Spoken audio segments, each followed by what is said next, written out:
Live from the City of Angels here on this Monday morning. It's an early edition of Midnight Movie Talk during the morning because we're talking about Golden Globes nominations. No, I did not do this at 5 in the morning here in LA. There's no chance I was going to do that, but we are doing a stream. I want to get my takes out there as far as what I see as, really good picks and then some bad snubs. One really egregious mistake by the Golden Globes today. We'll discuss it. Let's get into it. I did call, by the way, the film that would get in for Best Motion Picture Drama. I said it last night live on the stream. I said Zone of Interest gets in, and look what gets in there as the number 6 drama, Zone of Interest. You have Anatomy of a Fall. You have Killers of the Flower Moon, Maestro, Oppenheimer, Past Lives, and yes, Zone of Interest. That gives us 2 foreign features, essentially, with Anatomy of a Fall and Zone of Interest in Best Drama. So that was something I did nail last night. As you guys know, not as high as Past Lives as everybody else is, but really no problem with any of these. Really, I think when you look at musical comedy is where we again got it right last night. Air gets in. I said it. It happened. Man, some of these people around here are pretty good at this. It gets in along with American Fiction, Barbie, Holdovers, May, December, and Poor Things. But yes, of course, it was going to get in. Remember, they added a number 1 more for every category. So now we got 6 instead of 5. So it makes it a lot easier. When you have an extra slot to play with, having done this over the years with Sunset Circle, it's so much easier when you have an extra slot. It's that last spot that's really hard. So they made their jobs a hell of a lot easier, except for the biggest snub of the morning upcoming momentarily. Best Motion Picture Animated is going to be Boy and the Heron, Elemental, Across the Spider-Verse, Mario Brothers Movie, Suzume, and Wish. Suzume gets in as a surprise. That one is, listen, I still like Suzume over The Boy and the Heron for me this year as far as anime, but I would put Teenage Mutant Ninja Turtles Mutant Mayhem in here without question, and I'd get rid of Wish or Mario Brothers or Elemental because TMNT is better than all those films, but it didn't get a nomination. That hurts. Here's why this stuff matters, because ultimately it's going to get to the Oscars. And when we get there, you're going to have, it has a Golden Globes nomination. That's how it's always gone. People have made fun of the Globes over the years, but now they've restructured and they're back. Like I said they would be. Everyone said they're done. No, they're not. God, my Lord, how many times have I been right? Honestly, over the years, my tweets are literally Nostradamus-y over and over. Globes are over. Oh, really? Why are we all talking about it again? Because they weren't over. Best Cinematic and Box Office Achievement, new category this year. We got Barbie, Guardians 3, John Wick 4, hell yeah. Mission Impossible, Dead Reckoning, Oppenheimer, Spider-Verse, Mario Brothers, and Taylor Swift. No surprise. I mean, they want Taylor to show up at the Golden Globes, right? They're not stupid. When you put these things together, you got to remember, you need to have stars there.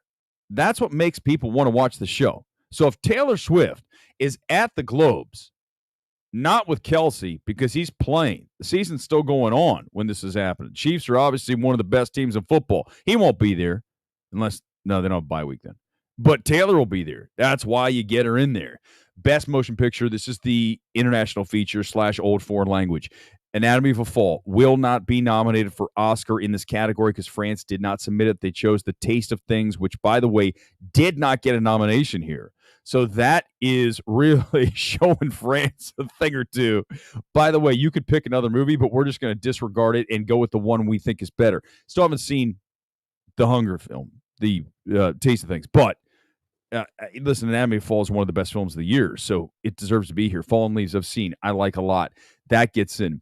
Io Capitano in for Italy. Did not see that one yet. Past Lives, considered foreign language or non-English language here, won't be for the Academy. Society of the Snow, that's going to get in for Spain. That's a Netflix film. And then, yes, I nailed it, Zone of Interest, one of the best films of the year, in the top 3 with me when you talk about holdovers, Zone of Interest, and what was the other? Well, Iron Claw's up there as well, and All of Us Strangers. These are great films. All of Us Strangers gets in here for drama, for Best Actor. You've got Cooper, DiCaprio, Domingo, Keegan, Murphy, and then Andrew Scott from All of Us Strangers. Great to see that there. And again, with that 6th slot, allows you a little bit of flexibility. When you look at Keegan, I think that was the one that was a little bit, he's on the edge because Saltburn is not the most accessible film, but it still is more accessible than Poor Things. So there's that. So these 6 work. I think when you look at the Oscars, you really have to have Leo in there. Even if he has his Oscar, even if he's always there, you have to have Leonardo DiCaprio in that 6. And guess who's out? Adam Driver, Ferrari. That film's essentially dead, right?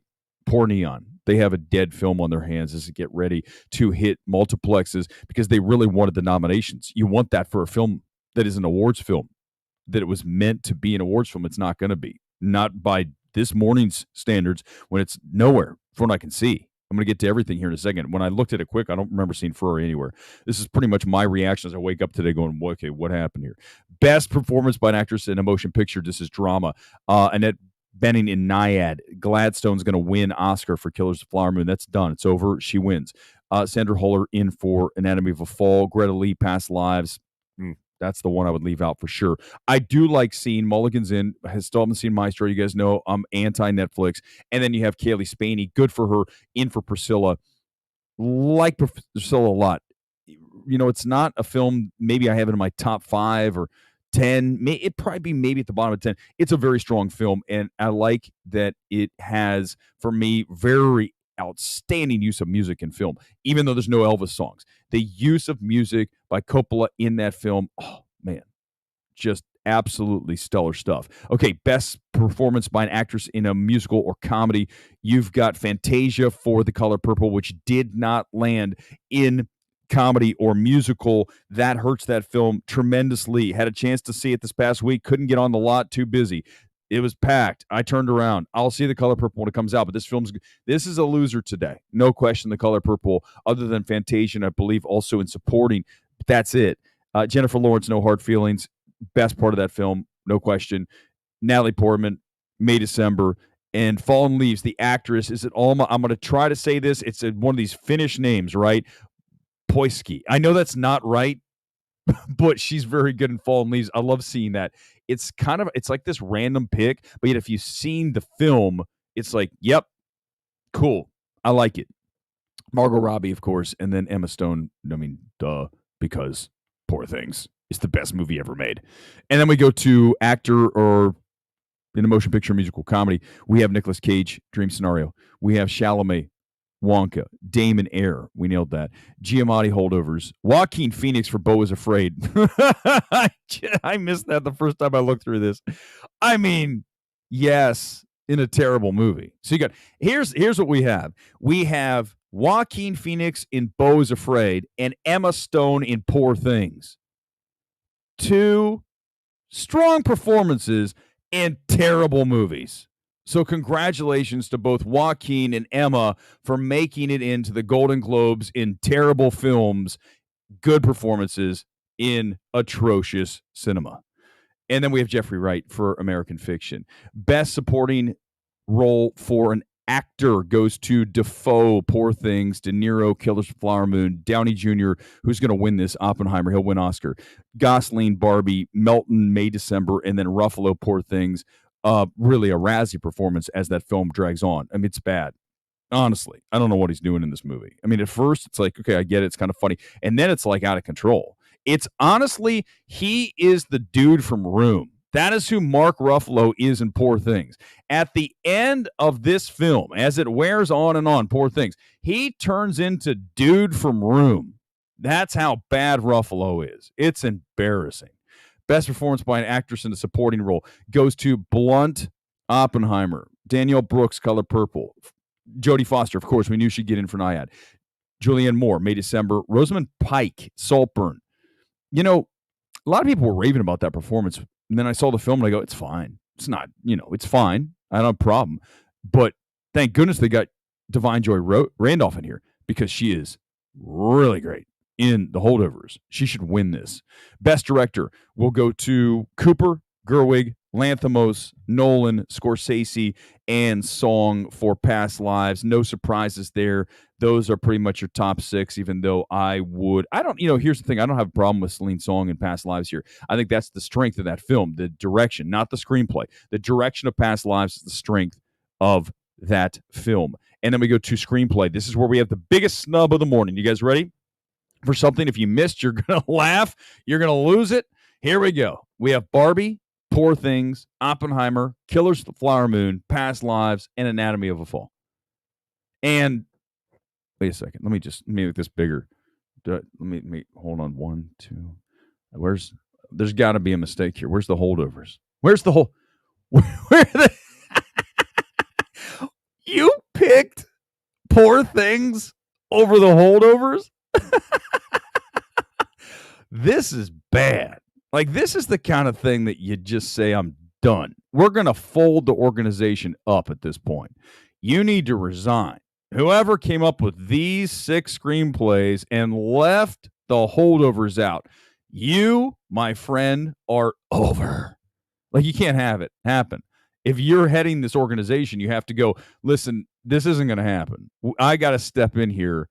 I got to overrule all this shit because you have to have the Holdovers in there. Easily the biggest joke of the morning. And then original song, which is from She Came to Me, Bruce Springsteen song, Barbie, and then we have 2 Barbie songs. Of course, I'm just kidding. We have Mario Brothers, we have Rustin, and we have Barbie. Barbie with 3 nominations. And you wonder how Barbie got 9 nominations because they have 3 songs. I have a feeling this morning, here's what I think is happening. Christopher Nolan is beating himself up that he didn't put at least 1 song at the end of Oppenheimer. Call it the Los Alamos medley. I don't know. Whatever. And have some folk singer sing it. That would be amazing. We could have had that at the end of Oppenheimer. What a bow that would have been on the film. The Los Alamos medley, and then a folk singer singing about the woes of inventing the atomic bomb. Oh my God. All right, here we go. Best original score. I love score, and I love seeing Zone of Interest on here. Michael Levi's here, along with Boy and the Heron, Oppenheimer, Poor Things, Across the Spider-Verse, Killers of the Flower Moon. No surprise. Those are all very strong. No issues, but I really am happy to see Michael Levi there. It's a very minimal score. It's not there much, but when it is, boy, is it impactful. That's what makes a best score. It doesn't have to be like just all over the film, like spray painted all over the place, right? Which is like the majority of these films these days. Let's just have all of this. No. We don't need this. We don't need this much score. Give me less. Give me less. All right, couple comments, and we're going to get out of here. It's going to be a really tight stream, less than 15 minutes. No Holdovers is an embarrassment, 100%. Listen, if you're going to nominate Beau's Afraid, I don't have an issue with Joaquin Phoenix because of how great he is and everything, but I would still obviously go with Napoleon. I mean, that's the thing. Napoleon didn't get shit, right? That's unbelievable. Did I say I meant The Room? If I said whatever, I meant to say The Room when I said Mark Ruffalo. I apologize. And Payne didn't get in. And that's the other thing, Dan White, when you talk about a Payne, when you direct that film, let's just focus on that as we get ready to roll out of here. It's going to be a tight, I told you, less than 15 here this morning, and we'll be back on Thursday, Wonka reaction and all kinds of, expanded thoughts on all kinds of goodies. Also, last night's stream is really long. Good stream. We nailed almost all of this. So I feel good about last night's stream in addition to obviously this morning and nailing a lot of these things. But when you look at Alexander Payne, I think what you see with the Holdovers is it is a directorial achievement because he puts those 70s flourishes in the film, the aesthetic, right? The little touches that take you back to 1971, and that's direction. Like, how do you leave Payne out? I mean, in screenplay, we talk about so often identifying what the best element of a film is. Where does a film excel? And clearly, if you have any knowledge of film, if you've seen The Holdovers, you are very much aware that the screenplay is the number one element of that film, in addition to Giamatti and Randolph and Sassa, all of them. But here's the thing, that all originates from the screenplay. So the screenplay has to be there, and it's not. So it's a very disappointing morning for the holdovers, also Color Purple. But, listen, at the end of the day, if you love the movie like I do with the holdovers, I don't need validation from the Golden Globes. We don't need validation from Oscar. We don't need it. Tar was the best film of last year. That's all you need to know. Whether it won an Oscar or not doesn't matter. At the end of the day, the best film of the year was Tar. And in this morning, today, we are telling you the best screenplay of the year is The Holdovers. So I don't need to have it validated, but what a miss. All right, we are out of here. Peace out. Watch last night's stream if you want expanded thoughts on a lot of these films. Until Thursday with Wonka Reaction, I will see you. Peace out. Live from LA.